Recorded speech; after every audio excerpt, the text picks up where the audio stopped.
हमारे ताल्लुकात के ख़राब होने की सबसे बड़ी वजह ये होती है कि हम मनफ़ी बातें सोचना शुरू कर देते हैं अपने शरीक हयात के बारे में या किसी भी शख्स के बारे में। जितना ज़्यादा मनफ़ी बातें सोचेंगे उतने ज़्यादा ताल्लुकात हमारे ख़राब होना शुरू रहेंगे। हर इंसान में खूबियाँ होती हैं, हर इंसान में खामियाँ होती हैं।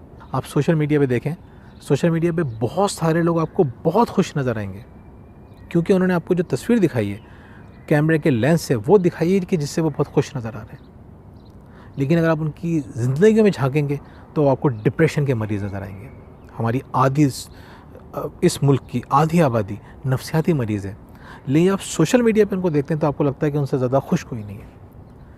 फोकस, आप अपने शरीक हयात की नेगेटिव बातों को फोकस करें तो नेगेटिव बातें हाईलाइट होकर आपका दिमाग मज़ीद ख़राब करेंगी और ताल्लुकात मज़ीद ख़राब होंगे। पॉजिटिव बातों को फोकस करें, भूल जाएं नेगेटिव बातों को। आप में भी तो है, भूल जाएं।